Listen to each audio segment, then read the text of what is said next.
Good evening, everyone. Welcome to Wizards Outlook. We got Raymond Lyons here, Cardo Dudley Jr. I'm Wilson Tarpe Jr. How about this? Washington Wizards back-to-back wins for, I believe, the first time since October, which was shared on the broadcast this evening. But they beat the Hornets 124-114 on the road. Had a hell of a second quarter to jump out in the first half and had to withstand the run by the Hornets. That said, again, back-to-back wins. Ray, let you start tonight, and just your thoughts on Washington's performance. They just started with confidence. I think the fact that they were playing a team that was as bad defensively as them kind of gave them some comfort, and they made them pay, especially in that second quarter, like you brought up. And they were moving the ball. They were fluid in their offense. They were attacking the glass on both ends. Yeah, Charlotte just didn't have an answer, and yeah, they were getting quality looks from three. We bring that up often and speak about their shot selection, but they were moving the ball, and getting good shots, and that's why they shot the ball the way they did, and they just attacked. It's I don't think it's asking too much for them to play this aggressively all the time. Every team is not the Charlotte Hornets, but I mean, at the end of the day, they can still generate quality looks if they just take the time to execute.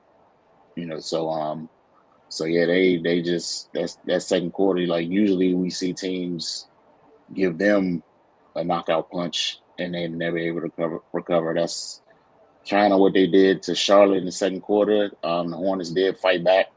I think they got the lead down to as little as five, but the Wizards were able to stretch it back out.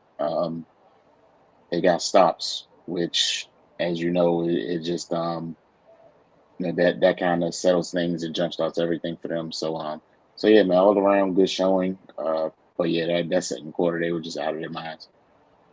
Cardell. Yeah, the game was won in that second quarter. They almost dropped 50 in the quarter. They scored 46 in the second quarter. That might, to me, I think from what I can remember, I would have to check. That's their highest scoring quarter this season.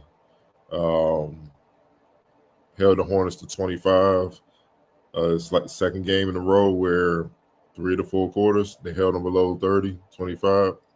Like Ray said, the stops, the defense. If you want to win, you kind of got to do those things consistently. Keep them in check, guard them, keep the score below 30 in the quarter, which is insane to ask for that because typically you used to be like keeping below 25, but it is what it is.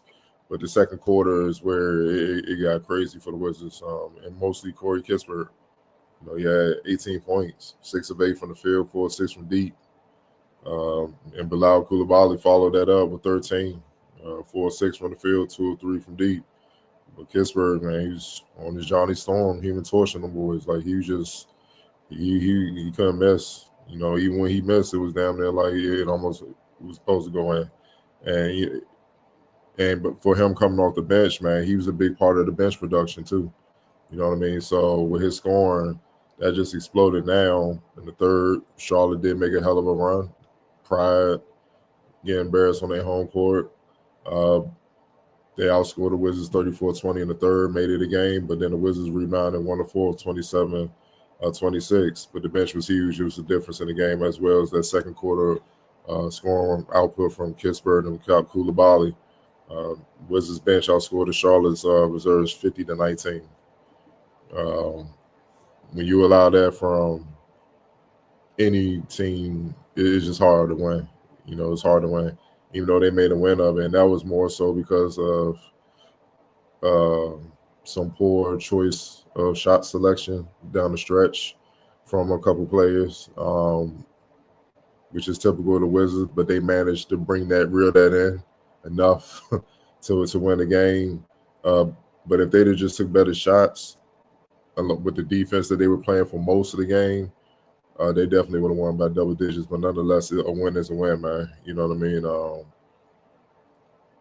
2 in a row. What can you say, dog? You know what I mean? And also, what I'm noticing more and more, or at least over the last 2 or 3 games, they're playing the vets more, and you see more of a flow on both ends of the game. You're seeing more of a steady balance on the offensive end with the shot selection or whatnot, and then defensively, you're seeing them be more cohesive, moving around, rotating, and stuff like that.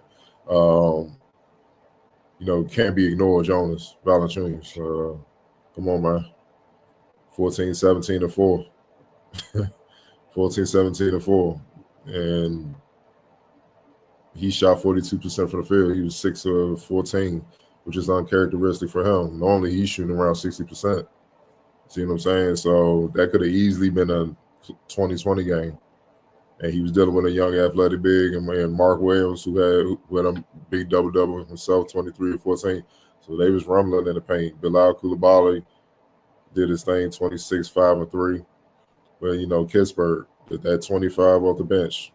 Malcolm Brogdon, savvy vet, man. The thing about him, 8 of 10 from the line. 8 of his 16 points came from the line. Down the stretch, controlling the game, getting into the paint. Knowing how to win, man. And that's why they have a 2-game winning streak at this point. I know LaMelo and all those guys didn't play. I know Brandon Miller didn't play. He's out for the season. I know they're missing some key guys, but that ain't the Wizards' fault. It ain't their problem. They need wins by any means necessary, and they found a way to get it today. So they just got to keep it going, man. You know what I'm saying? Just keep building on that. But and then also with the Wizards, it's going to be interesting to see if this roster is still intact over the next few days. I'm thinking the reason why they're playing the best more, trade value. Or, you know what I mean, just be keeping it 100. So we're going to see what it is, man. But nonetheless, man, 2-game winning streak. Something after that Lakers game last week we thought would be damn near impossible for the rest of the season. But it's here. And it's always better to, do these post-game pressers after a win than it is after an ugly loss. For sure. And I had little to add as far as the game. You guys handled all of that. And again, they're not in a position to complain about a 2-game win streak, look down into anything. They need every win possible because, like I was saying to Ray before he got in here, like they were looking at, a certain number where we're not sure if they were going to pass that number to get them out of being a part of infamy. You don't want to be known like that or remembered like that. That said, as far as JV goes, shout out to him. Hit the 12,000 career point mark in his career. So just want to shout him out for that. Pros pro. And like you said, pointing out the difference, they needed both of those vets the last couple games, man. Because we've seen games get away from them so many times, even when they're up, especially when they're up almost. That's it. Player of the game for you guys. Man, it's tough. It's tough tonight. I go What a good problem to have. How about that? Yeah. It's hard to ignore Kispert, man, what he did, that explosion. And it's not just that, the 25, 4 and 4, the all-around impact. It's hard to ignore that, man. 25, 4 rebounds, 4 assists, 9 and 13, 5 and 9. That explosion in the second quarter, that's what caused that separation to help them win the game. And he kept making plays for the rest of the game. It's just hard to ignore that.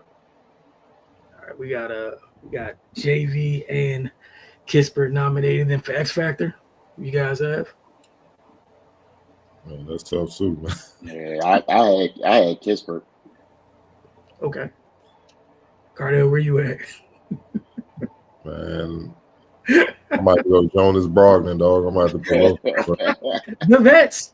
Yeah, the vets, man. Jonas Brogdon, man. All right, so we got the vets and the honorable mention. My honorable mention, though Coulibaly had a hell of a night. Right. Just an honorable mention because a lot of people, again, a great problem to have. We haven't had this problem too many times this season. So, it's fine. It's okay to have it, which this was an issue more than it wasn't. That said, up next on their road trip, they got the Nets. Then they return home for 2 games. So we'll see you guys soon.